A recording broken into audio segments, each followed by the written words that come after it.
মক্কা ছেড়ে হে রাসূল তোমাকে ভুলি আমি কেমন করে হে রাসূল তোমাকে ভুলি আমি কেমন করে খেয়ে না খেয়ে তুমি দিন প্রচারের কাজে নিজেকে দিয়েছ বিলিয়ে তাইফের কাফিরেরা চিনল না এ আলো দুষ্ট ছেলেদের পিছু দিল হেলিয়ে পাথরের আঘাতে ক্ষত বিক্ষত হয়ে সারা শরীর থেকে রক্ত ঝরে হে রাসূল তোমাকে ভুলি আমি কেমন করে হে রাসূল তোমাকে ভুলি আমি কেমন করে লা ইলাহা ইল্লাল্লাহ লা ইলাহা লা ইলাহা ইল্লাল্লাহ মুহাম্মাদুর রাসূলুল্লাহ সাল্লাল্লাহু আলাইহি ওয়াসাল্লাম जिसे चाहा दर पे बुला लिया जिसे चाहा अपना बना लिया ए बड़े करम के फैसले ये बड़े नसीबों की बात है बाला मल्ला बिकमालिही कशफा तुजा बिजमालिही हसनत जमीउ खिसाली सल्लु अलैहि व आलिहि सल्लु अलैहि व आलिहि আল্লাহুম্মা সাল্লি ওয়া সাল্লিম ওয়া বারিক আলাইহি। সম্মানিত উপস্থিতি, আজ পবিত্র যুলহিজ্জা মাসের প্রথম জুমা। সর্বপ্রথম আল্লাহ তাআলা আলিশান বারগাহে শুকরিয়া আদায় করি যে আল্লাহ পাক রব্বুল আলামিন আমাদেরকে দুনিয়াবি সমস্ত ঝামেলা থেকে ফারেক করে আল্লাহর ঘরে শ্রেষ্ঠতম স্থানে মসজিদে জুমার নামাজ আদায় করার মানুষে আসার তৌফিক দিয়েছেন। কয়েক মর্তবা দুরূদ শরীফ, কয়েক মর্তবা আল্লাহ তাআলা আলিশান জিকির করার তৌফিক দিয়েছেন। সেজন্য আল্লাহ তাআলার দরবারে শুকরিয়া আদায় করে পড়ি আলহামদুলিল্লাহ।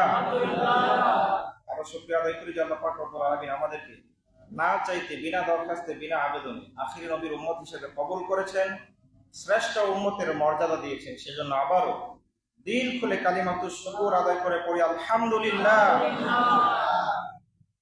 আমি গত জুমায় আপনাদেরকে বলেছিলাম যে আজকে আমরা কোরবানির কিছু মাসলা মাসাইল নিয়ে আলোচনা করবো ইনশাআল্লাহ।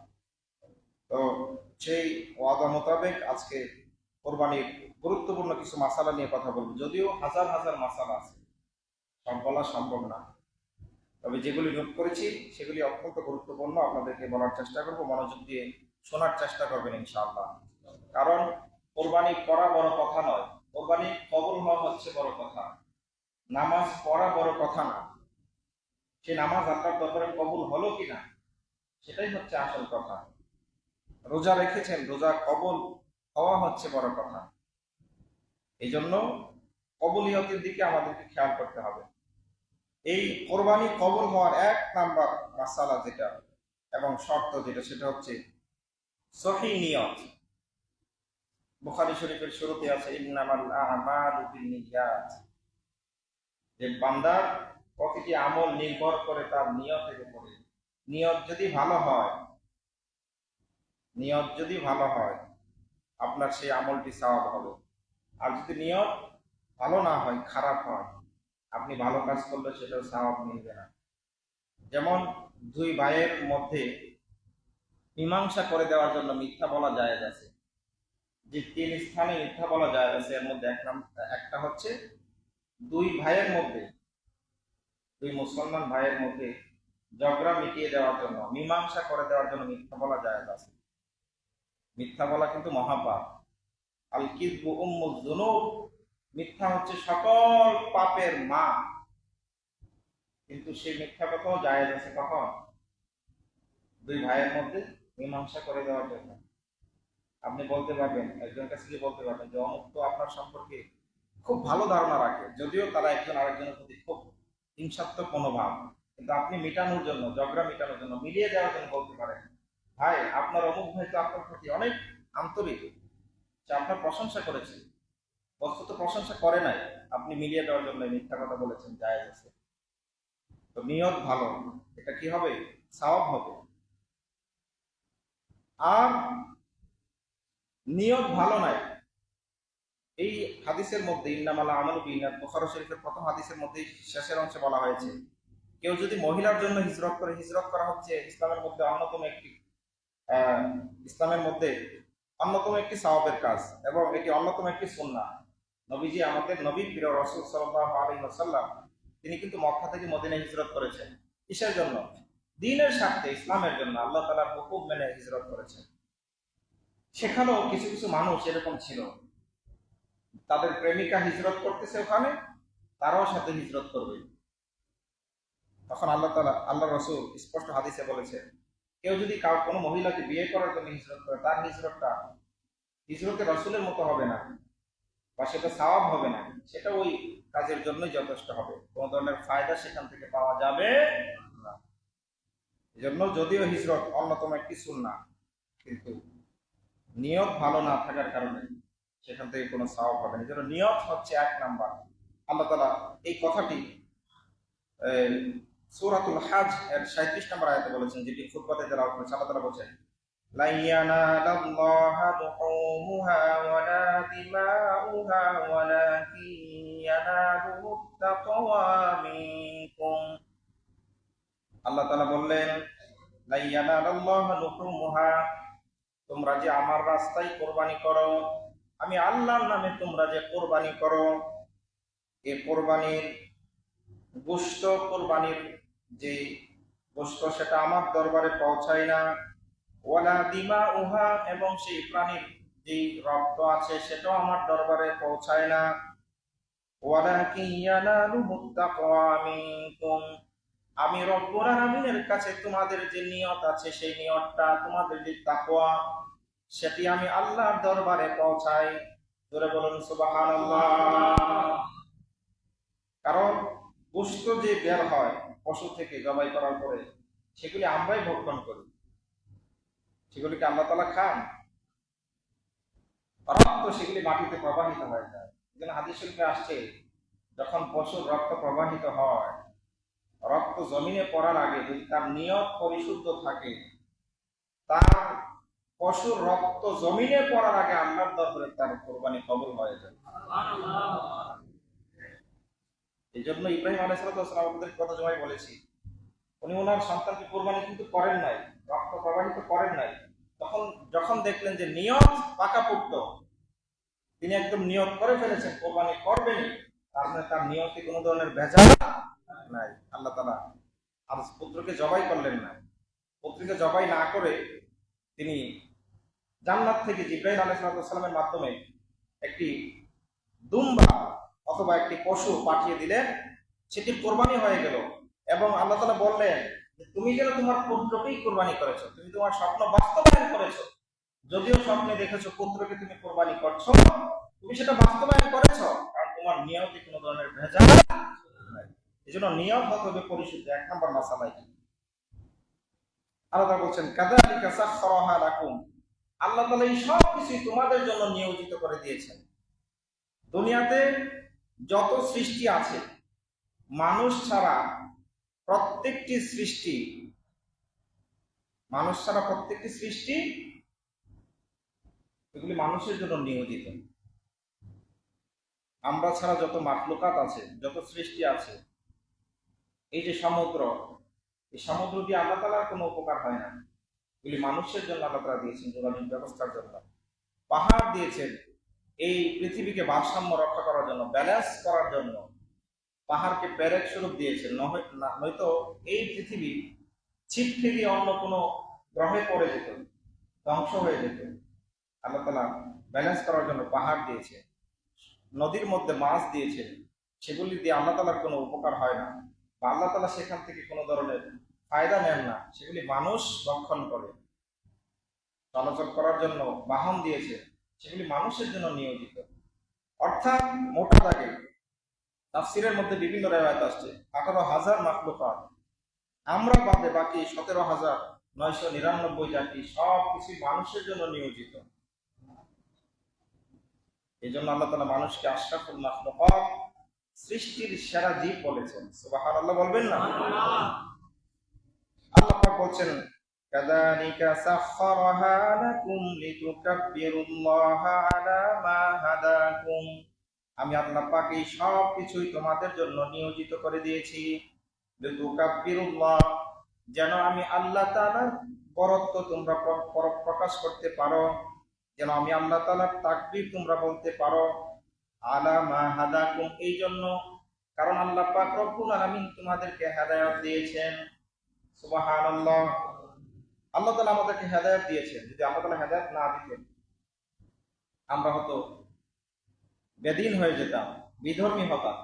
এই জন্য আল্লাহ তাআলা বলছেন আল্লাহ তাআলা যে তোমাদেরকে হেদায়েত দিয়েছেন, সেই জন্য আল্লাহ তাআলার বরত্ব প্রকাশ করতে হবে, তাকবীর দিতে হবে। ওয়াবাশশিরিল মুহসিনিন, যারা আল্লাহ তাআলার বরত্ব প্রকাশ করবে, আল্লাহ তাআলাকে রব হিসেবে মেনে নেবে,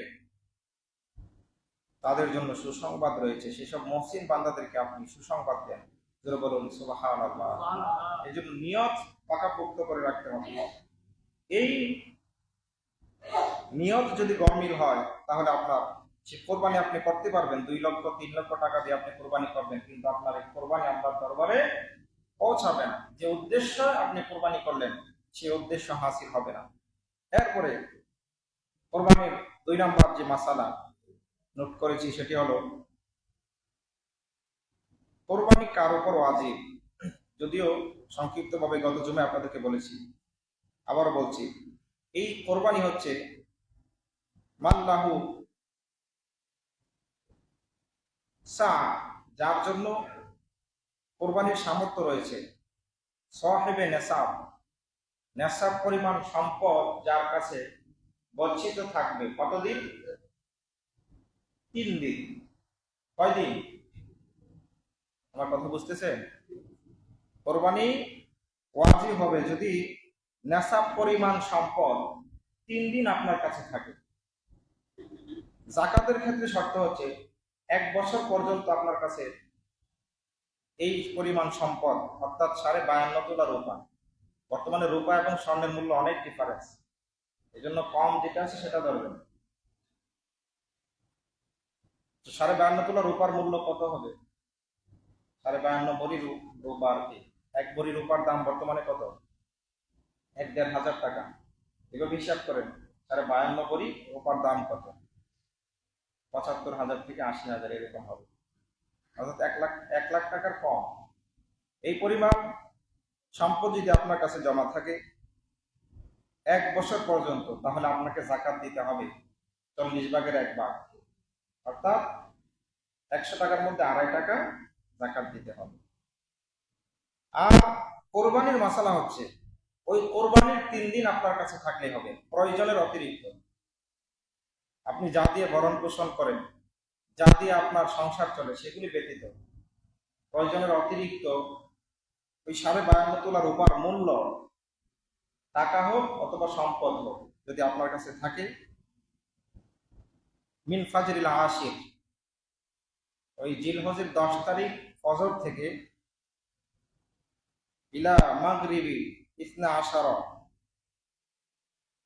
সানিয়া আশারা, যদি 12 তারিখ মাগরিব পর্যন্ত, সূর্য অস্ত যাওয়ার আগ পর্যন্ত, তার মানে 10, 11, 12, 10 তারিখ ফজর থেকে শুরু করে, ঈদের দিন ফজর থেকে শুরু করে ঈদের পরে আরো 2 দিন 12 তারিখ মাগরিব পর্যন্ত, এই সময়ের ভিতরে যদি আপনার কাছে নেশাব পরিমাণ সম্পদ থাকে, তাহলে আপনাকে কোরবানি অবশ্যই করতে হবে। কোরবানি হচ্ছে ওয়াজিব।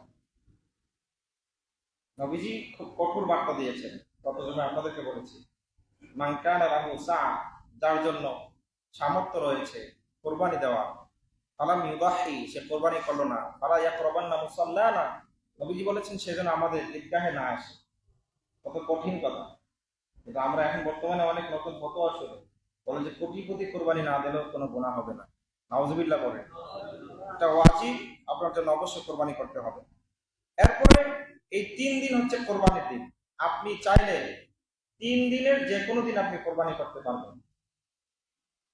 চাইলে ঈদের পরের দিন, এর পরের দিন, মাগরিবের আগ পর্যন্ত আপনি কোরবানি করতে পারবেন।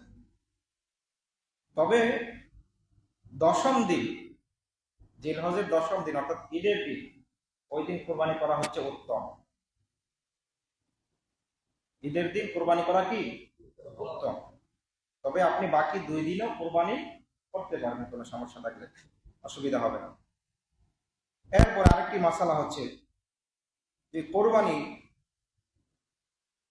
যারা অপ্রাপ্ত বয়স্ক হবে, বালেগ হবে না, বালেগ নয়, এরকম অপ্রাপ্ত বয়স্ক ব্যক্তির যদি ওই নিসাব পরিমাণ সম্পদ থাকেও তার উপর কোরবানি ওয়াজিব হবে না।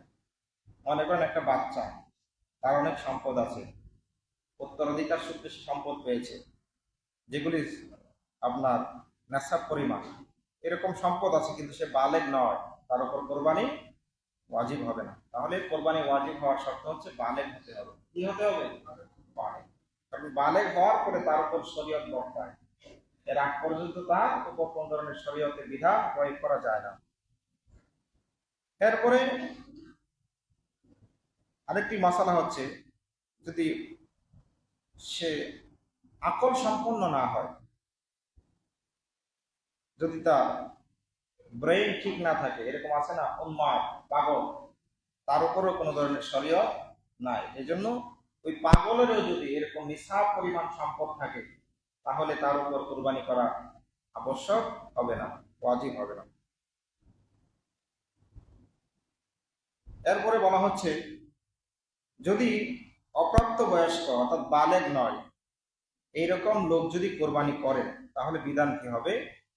তাহলে সেটা মুস্তাহাব হিসেবে আদায় হবে, ওয়াজিব হবে না, ওয়াজিব আদায় হবে না, এটা মুস্তাহাব হিসেবে আদায় হবে। এরপরে যারা নেশাব পরিমাণ সম্পত্তির মালিক নয় অর্থাৎ ফকির, তাদের উপর ওয়াজিব হবে না। তবে সে যদি কোরবানির জন্য পশু ক্রয় করে, তাহলে ফাহুয়া ওয়াজিবুন আই ইয়াযবাহা, তাহলে তার উপর ওয়াজিব হয়ে যাবে সেটি কোরবানি করা। মানে সে সামর্থ্যবান নয় কোরবানি করার মতো, নেশাব পরিমাণ সম্পদের মালিক না, তারপরও সে পশু ক্রয় করেছে কোরবানি করার জন্য, তাহলে ওই পশুটাকে কোরবানি করা তার জন্য আবশ্যক হবে। কেনার পরে এরপর যদি বলে না, আমি তো সামর্থ্যবান নয়, কোরবানি দেওয়া আমার উপর ওয়াজিব নয়, আমি কোরবানি করব না, তাহলে হবে না। কেনার পরে সেটা অবশ্যই কোরবানি করতে হবে। এরপরে কিতাবের মধ্যে, ফিকার কিতাবে আসছে আরেকটি মাসালা, মাল্লাম ইউদাহি ফিল ইয়াউমিল উদহিয়া, যে ব্যক্তি কোরবানির 3 দিন কোরবানি করতে পারলো না, ফাআলাইহি আন ইয়াসাদদাকা কিমাতুল গানাম, সে সামর্থ্যবান কিন্তু সে 3 দিনের ভিতরে কোরবানি করলো না, অর্থাৎ জিলহজের 10, 11 এবং 12 তারিখ মাগরিব পর্যন্ত কোরবানি করলো না, তার উপর ওয়াজিব হচ্ছে, আবশ্যক হচ্ছে একটি ছাগলের মূল্য অথবা একটি ভেড়া বকরির মূল্য সদকা করে দেওয়া। কি করতে হবে? সদকা করে দিতে। তখন সে যদি পশু ক্রয় করে, জবাই করে, কোরবানিও আদায় হবে না, সেই গোশত নিজেও ভক্ষণ করতে পারবে না। ওই একটা ছাগলের মূল্য ঠিকই করে দিতে হবে, সদকা করে দিতে হবে, সেখান থেকে 1 টাকাও সে গ্রহণ করতে পারবে না, এটা পুরোটাই গরিবকে দিয়ে দিতে হবে। এরপরে বলা হচ্ছে, ওয়ালাকিন ইশতারা আল উদহিয়া, যদি সে কোরবানির বস্তু বা পশু ক্রয় করে, ওয়ালাম ইউদাহি ফি সালাসাতি আইয়াম, কিন্তু সে ওই 3 দিন কোরবানি করতে পারলো না বা কোরবানি করে নাই, পশু কিনেছে কিন্তু পশুটা তার কাছে রেখে দিয়েছে, 3 দিন পর্যন্ত কোরবানি করে নাই, তাহলে তার উপর আবশ্যক হচ্ছে ওই পশুটা সদকা করে দিতে হবে। কি করে দিতে হবে? সদকা করে দিতে হবে। আর যদি 3 দিন পরে সে সেটাকে জবাই করে, তারপরে গোশত পরিমাপ করে দেখা গেল সে কিনেছিল সেটা 10,000 টাকা দিয়ে, কিন্তু গোশত হয়েছে 8,000 টাকা। জবাই করেছে কয়দিন পরে? 3 দিন পরে, কোরবানির পরে, অর্থাৎ কোরবানির দিন চলে গেছে। এরপরে ওই পশুটা যা তার কাছে ছিল সেই পশুটা সে জবাই করেছে। জবাই করার পরে দেখা গেল গোশত যখন পরিমাপ করলো, দেখলো যে 8,000 টাকার গোশত হয়েছে, কিন্তু সে ক্রয় করেছিল 10,000 দিয়ে। তাহলে ওই গোশত পুরাটাই সৎকার করতে হবে, সাথে বাকি 2,000 টাকাও সৎকার করতে হবে। কথা বুঝতে পারছেন? এই হচ্ছে মাসালা। আর এই কোরবানি আপনার কখন করতে হবে? ফজর থেকে যদিও কোরবানির দিন শুরু হয়, কিন্তু যার উপর ঈদের নামাজ এবং জুমার নামাজ ওয়াজিব, সে ব্যক্তি ঈদের নামাজ পড়ার আগ পর্যন্ত কোরবানি করতে পারবে না। যেমন আমাদের এখানে ঈদের জামাত হবে, ধরেন ঈদের জামাত যদি 7:30টায় হয়, ফজর কিন্তু শুরু হয়ে গেছে অনেক আগে, 5টার আগে শুরু হয়ে গেছে। আপনি ফজর করে কোরবানি করতে পারবেন না যদি আপনার উপর ঈদের নামাজ ওয়াজিব হয়। বলতে পারেন হুজুর, ঈদের নামাজ তো সবার উপর ওয়াজিব না, অনেকের উপর ঈদের নামাজ এবং জুমার নামাজ ওয়াজিব হয় না। ফিকার কিতাবে মাসালা হচ্ছে জুমার 6টা যে শর্ত আছে জুমার নামাজ ওয়াজিব হওয়ার, এর মধ্যে একটা হচ্ছে শহরাঞ্চলের হতে হবে। এখন তো বাড়ি বাড়ি জামে মসজিদ, ঘরে ঘরে জামে মসজিদ। আগে একসময় শহর অঞ্চলে জামে মসজিদ ছিল, সেখানে গিয়ে নামাজ পড়তে হতো জুমার নামাজ। আর গ্রামের যারা ছিল তাদের উপর কি জুমার নামাজ ওয়াজিব নয়। তারা ইচ্ছা করলে ফজরের উদিত হওয়ার পরে, সুবহে সাদিকের পর থেকেই সে কোরবানি করে ফেলতে পারবে। কিন্তু যার উপর ঈদের নামাজ এবং জুমার নামাজ ওয়াজিব, তাকে অবশ্যই নামাজের পরে, ঈদের নামাজের পরে কোরবানি করতে হবে। এর আগে কোরবানি করলে কোরবানি আদায় হবে না। এরপরে ফিকার কিতাবে মাসালা আসছে যে রাত্রিবেলা কোরবানি করা যাবে কিনা। হ্যাঁ, রাত্রে কোরবানি করা যাবে। ঈদের দিন রাত্রে, ঈদের দিন দিবাগত রাত, অর্থাৎ 10 তারিখ দিন গিয়ে রাতে আপনি কোরবানি করতে পারবেন। 11 তারিখও সেম, 11 তারিখ দিন গিয়ে রাতে আপনি কোরবানি করতে পারবেন। 12 তারিখের রাতে কোরবানি করা যাবে না, যেহেতু 12 তারিখের হদ হচ্ছে মাগরিব পর্যন্ত, সূর্যাস্ত পর্যন্ত, এরপরে আর কোরবানি করলে হবে না। এই জন্য আপনি 2 রাত কোরবানি করতে পারবেন। ঈদের দিন দিবাগত রাত, এর পরের দিন দিবাগত রাত, এই 2 দিন আপনি কোরবানি করতে পারবেন। কোরবানি কি কি দিয়ে করতে হবে? কোরবানি 3 শ্রেণীর পশু দিয়ে কোরবানি করতে হবে। 1 নম্বর শ্রেণী হচ্ছে উট দিয়ে, উট দিয়ে কোরবানি করতে হবে। 2 নম্বর শ্রেণী হচ্ছে গরু এবং মহিষ, এটা 2 নম্বর শ্রেণী। 3 নম্বর শ্রেণী হচ্ছে আপনার ভেড়া, বকরি এবং দুম্বা, যার মধ্যে খাসিও আছে, খাসি দিয়ে আপনি কোরবানি করতে পারবেন। এই হচ্ছে 3টা শ্রেণী। এই কোরবানি আপনি পশুটা পুরুষ হোক কিংবা নারী হোক, উভয় দিয়ে আপনি কোরবানি করতে পারবেন, কোনো সমস্যা নাই। এখন কথা হচ্ছে এই পশুর বয়স কত কত হতে হবে, এই বিষয়ে ফতোয়ার কিতাব এবং ফিকার কিতাবে খুব স্পষ্ট বার্তা দেওয়া হয়েছে। আমরা অনেক সময় এগুলি খেয়াল করি না। যদি এগুলি আপনি না মানেন, এগুলি ফলো না করেন, তাহলে আপনার কোরবানি কিন্তু হবে না। ওট আপনাকে 5 বছর হতে হবে। 5 বছরের চেয়ে যদি একদিন কম হয়, সেটা দিয়ে কোরবানি হবে না। তবে যদি ক্রেতা আপনার থেকে বয়স গোপন করে, তাহলে কোনো সমস্যা নাই, এই দোষটা হবে ক্রেতা। কিন্তু আপনাকে নিশ্চিত করতে হবে এই পশুর বয়স, উটের বয়স 5 বছর হয়েছে কিনা। যদি 5 বছর না হয়, সেটা দিয়ে আপনি কোরবানি করলে কোরবানি আদায় হবে না। গরু এবং মহিষ, সেটা অবশ্যই 2 বছর হতে হবে। কয় বছর? আমার চোখে পড়েছে এই বছর অনেকে কিনেছে, গরুর দাম বেশি হওয়াতে অনেকে ছোট গরু কিনে ফেলেছে, যেটার বয়স 1.5 বছর হবে, 1 বছর হবে, এরকম গরু কিনে ফেলে কম দামে পাওয়ার জন্য। আপনাকে মনে রাখতে হবে, আপনি যদি কোরবানি করেন আপনার সামর্থ্যের ভিতরে করেন। আপনাকে গরু দিয়ে কোরবানি করতে হবে বিষয়টা এমন না যে 2 লক্ষ টাকা দিয়ে গরু কিনছে, এখন 7 ভাগ করলে তো অনেক টাকা পড়ে। এই জন্য কম মূল্যে পাওয়ার জন্য 1 লক্ষ টাকা বা তার কম দিয়ে 50,000 টাকার ভিতরে আমি কিনে ফেললাম, কিন্তু গরুর বয়স হয় নাই, সেটা দিয়ে কোরবানি আদায় হবে না। প্রয়োজন আপনি ছাগল দেন, ছাগল দিয়ে কোরবানি করেন, খাসি দিয়ে কোরবানি করেন, সামর্থ্য না থাকলে। তো এই জন্য গরুর ক্ষেত্রে 2 বছর অবশ্যই আপনাকে হতে হবে। 2 বছরের ছোট গরু দিয়ে কোরবানি করলে কোরবানি আদায় হবে না। হ্যাঁ, এখানে একটা বিষয়ে ছাড় আছে, 3 নম্বর যে শ্রেণী, ছাগল, ভেড়া, বকরি, দুম্বা, এগুলি যদি আপনার 1 বছরের চেয়ে কমও হয়, কিন্তু দেখতে 1 বছরের মতো হয়ে গেছে, অনেক ছাগল, ভেড়া, বকরি এগুলো হয় হৃষ্টপুষ্ট, কম বয়সে অনেক বেশি বয়স দেখা যায়। এরকম যদি 1 বছরের চেয়ে কম হয়, ভেড়া, বকরি, দুম্বা এগুলি যদি 1 বছরের চেয়ে কম হয় কিন্তু দেখতে 1 বছরের মতো লাগে, তাহলে সেটি দিয়ে আপনি কোরবানি করতে পারবেন। বাকি উপরে যে 2টা শ্রেণী বললাম, সেখানে বয়সের ক্ষেত্রে কোনো ছাড় নাই, কিন্তু আমরা বয়সের চেয়ে কম গরু অনেক সময় কিনে ফেলি, সেগুলি দিয়ে কোরবানি আদায় হবে না, এগুলো আপনাকে খেয়াল রাখতে হবে। তারপরে এই গরু, মহিষ, উট, ভেড়া, বকরি, দুম্বা এগুলির মধ্যে আপনি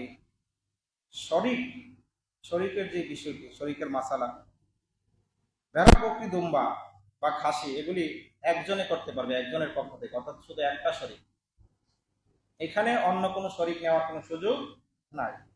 তবে উট, তারপরে গরু এবং মহিষ এই পশুগুলিতে আপনি 7 শরিক পর্যন্ত নিতে পারবেন। কয় শরিক?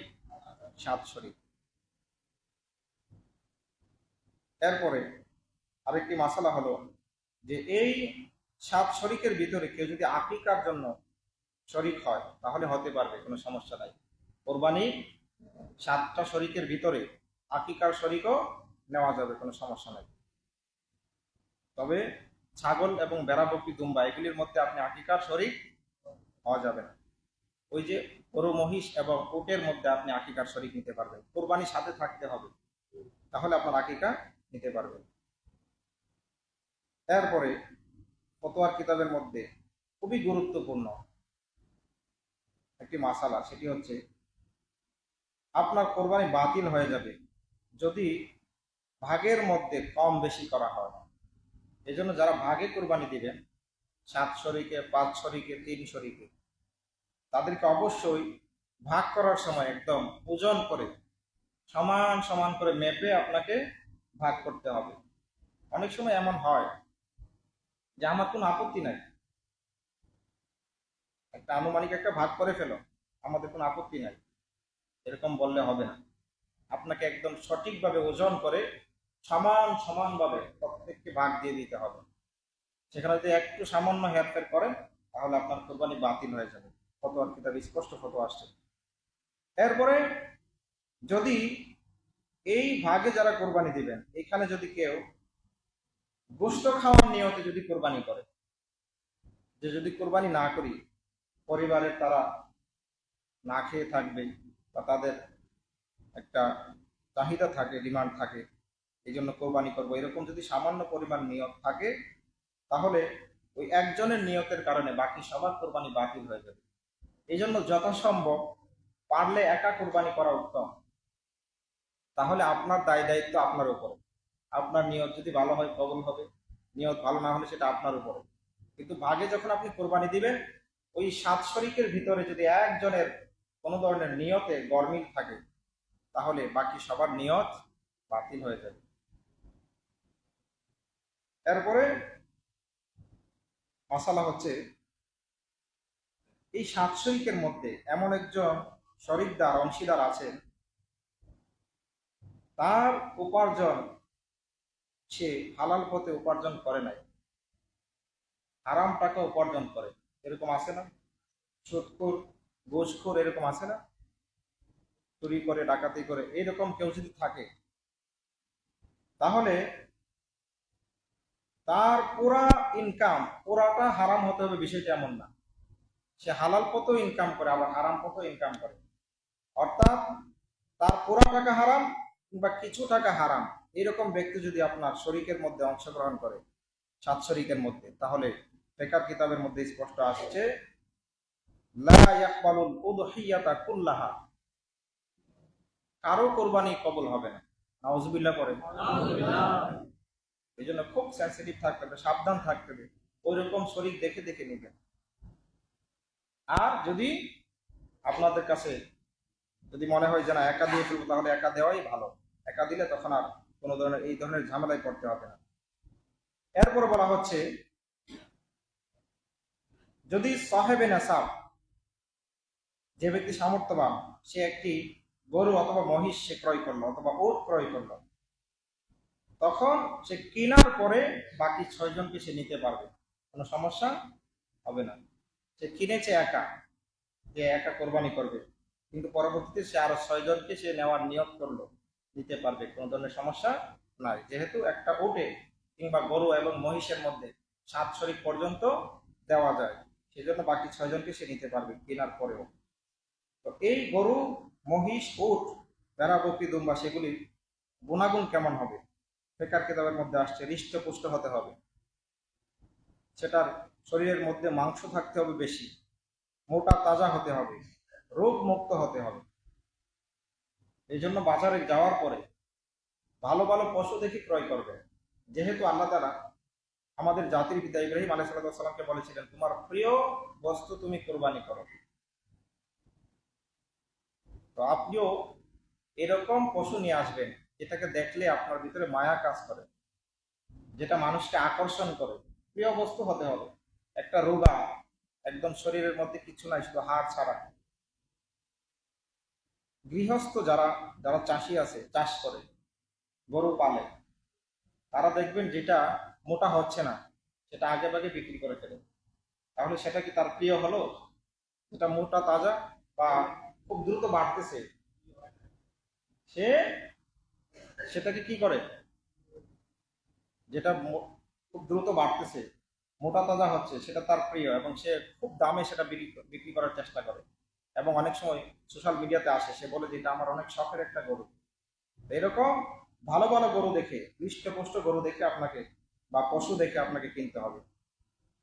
এরপর বলা হয়েছে ফিকহ কিতাবের মধ্যে, যে যদি একটি পা না থাকে, 3 পা দিয়ে চলাচল করে, একটি পা না থাকে অথবা একটি পা অবশ থাকে, সেটি রোগাক্রান্ত, তাহলে ওই 3 পাওয়ালা জন্তু দিয়ে, যে 3টা পা দিয়ে সে হাঁটা চলা করে, চলাফেরা করতে পারে, বাকি একটা পা অকেজো বা রোগাগ্রস্ত, অথবা একটা পা একেবারেই নাই, সেরকম পশু দিয়ে কোরবানি হবে না, যেহেতু এটার ভিতরে খুঁত আছে।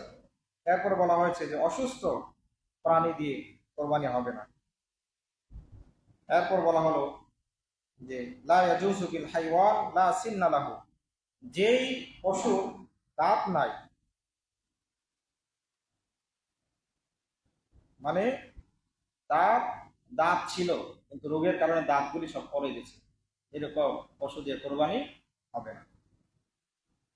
তারপরে বলা হচ্ছে যে কিছু দাঁত আছে কিন্তু সেই দাঁত দিয়ে সে ঘাস খেতে পারছে না, তার খাবার সে চিবিয়ে খেতে পারছে না, এরকম পশু দিয়ে কোরবানি হবে না। অর্থাৎ পশুটা হতে হবে একদম স্বয়ং সম্পন্ন, কোনো ধরনের রোগে আক্রান্ত না হোক, কোনো ধরনের খুঁত না থাকুক, এরকম পশু দিয়ে আপনি আল্লাহর দরবারে কোরবানি করবেন। এরপর বলা হয়েছে যে পশুর শিং একেবারেই নাই, সেটা দিয়ে আপনার কোরবানি হবে না। অথবা যেটার শিং অর্ধেকের চেয়ে বেশি ভেঙে গেছে, এরকম পশু দিয়েও কোরবানি হবে না। আর যেটার জন্মগতভাবে শিং নাই, এরকম পশু যদি বয়স হয়ে যায় তাহলে কোরবানি করা যাবে। কিন্তু শিং থাকার পরে শিং যদি ভেঙে যায় এবং সেই ভেঙে যাওয়ার কারণে তার মস্তিষ্ক বিগড়িয়ে গেছে, সেটা উন্মাদের মতো হয়ে গেছে, সেরকম পশু দিয়ে কোরবানি করা যাবে না। এরপর বলা হয়েছে যদি অর্ধেক ভাঙ্গা থাকে তাহলে সেটা দিয়ে কোরবানি করা যাবে, অর্ধেকের চেয়ে বেশি ভাঙ্গা হলে সেটা দিয়ে কোরবানি করা যাবে না। আপনি এত ভাঙ্গা ভুঙ্গাতে যাওয়ার দরকার নেই, আপনি একদম দেখে শুনে সুন্দর, সুস্থ, হৃষ্টপুষ্ট, যেটা দেখতে সুন্দর মনে হয়, যেটা দেখতে তাজা মনে হয়, এরকম পশু দিয়ে কোরবানি করবেন। আল্লাহ তাআলা আমাদেরকে তৌফিক দান করুন। এরপর বলা হয়েছে কান, পশুর কান যদি কর্তিত থাকে, সেটা যদি অর্ধেকের চেয়ে বেশি কর্তিত থাকে, সেটা দিয়ে কোরবানি আদায় হবে না। অর্ধেকের চেয়ে কম হলে সেটা দিয়ে কোরবানি করা যাবে। এই বিষয়গুলি খেয়াল রাখবেন। এরপর বলা হয়েছে যে একটি চোখ নাই, যদি এরকম একটি চোখ না থাকে অথবা উভয় চোখ নাই, এরকম পশু দিয়ে কোরবানি করা যাবে না, দুরস্ত হবে না। এরপর যে মাসালাটি ফিকার কিতাবে আসছে সেটি হচ্ছে, যদি আপনি কোরবানির পশু ক্রয় করার পরে সেই পশুটি চুরি হয়ে যায়, এরকম হয় না? গত বছরে এখানে আমাদের এখানে গরু চুরি হয়ে গেছিল। হ্যাঁ, এরকম চুরি হয়।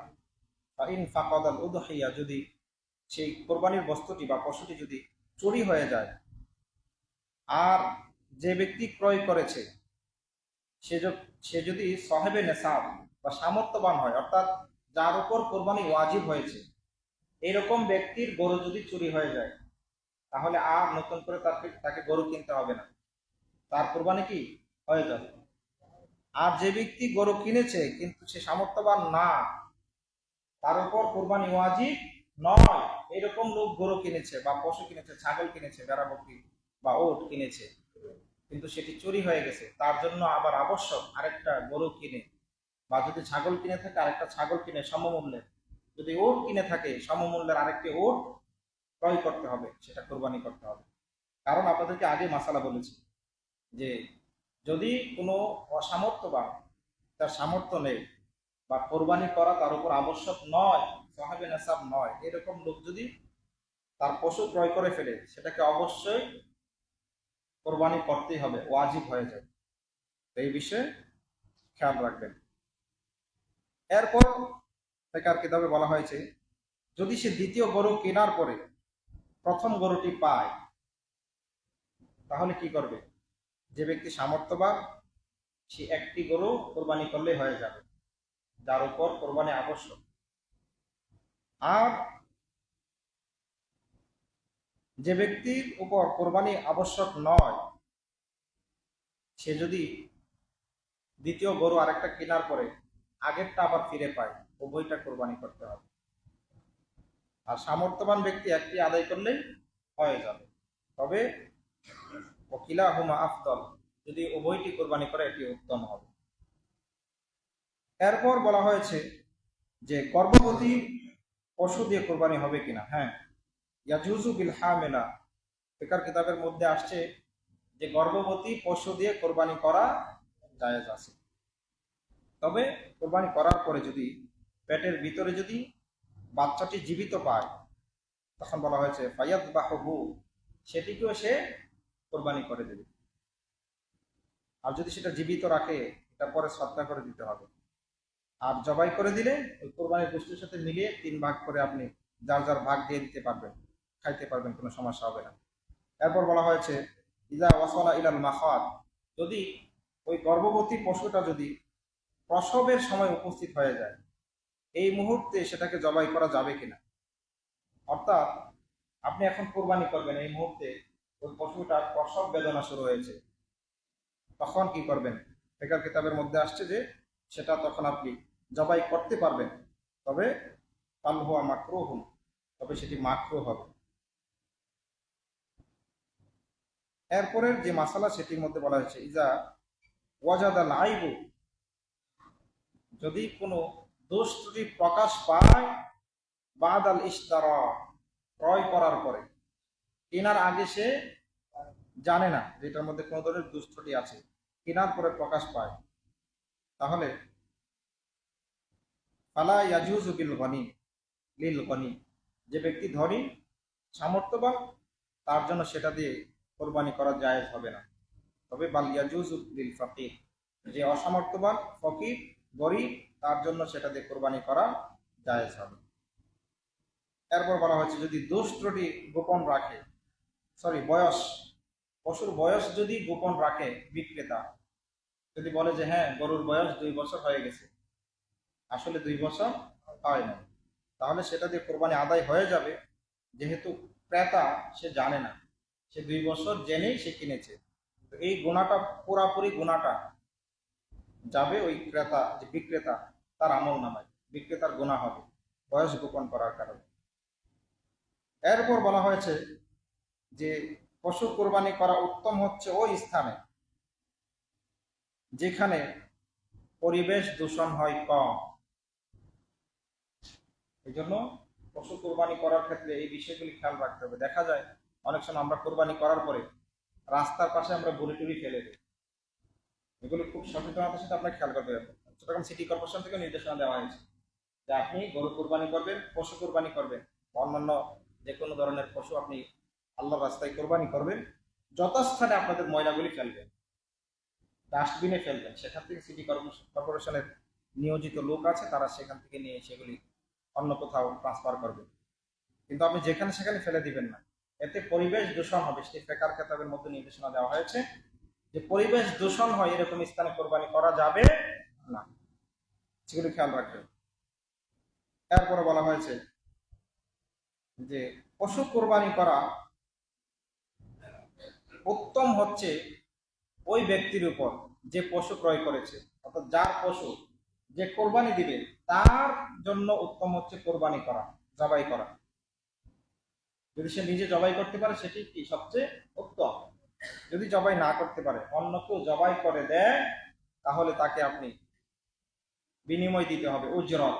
ফিকার কিতাবের মধ্যে আসছে আমরা অনেক সময় গোশত দিয়ে দিই, তাহলে আপনার সেটা জায়েজ হবে না, গোশত দিতে পারবেন না, নিজে জবাই করে ফেলবেন যদি সম্ভব হয়। না পারলে অন্য কেউ যদি জবাই করে তাকে বিনিময় দিতে হবে। কি দিতে হবে? বিনিময় দিতে হবে। বিনিময় কি গোশত দিয়ে? না, আপনি টাকা পয়সা দিয়ে বিনিময় দিবেন, গোশত দিয়ে বিনিময় দিবেন না। হ্যাঁ, এমনিতে আপনি গোশত দিয়ে দিতে পারেন, বিনিময় হিসেবে না। এমনিতে যদি আপনি পুরা গরু দিয়ে ফেলেন কোনো সমস্যা হবে না, কিন্তু জবাই করার কারণে যদি আপনি টাকা না দিয়ে শুধু গোশত দেন, তাহলে আপনার এটা জায়েজ হবে না, আপনাকে বিনিময় দিতে হবে, তাহলে আপনার জন্য জায়েজ হবে। এরপরে বলা হয়েছে যে যদি একজন জবাই করে ফেলার পরে সেটা পরিপূর্ণ জবাই না হয়, এরকম হয় না জবাই করছে উঠে দৌড় মারছে, ওরা আবার সেটাকে ফেলানোর পরে আরেকজনকে ওই শিরাগুলি, প্রাণ শিরাগুলি কেটে দিয়েছে, তাহলে সেটা জায়েজ হবে। তবে উভয়কে বিসমিল্লাহ পড়া আবশ্যক হবে। ইয়াজিবু আলা কুল্লি মিনহুমা, প্রত্যেকের উপর ওয়াজিব হচ্ছে বিসমিল্লাহ পাঠ করা। এই জন্য এগুলি খেয়াল রাখতে হবে।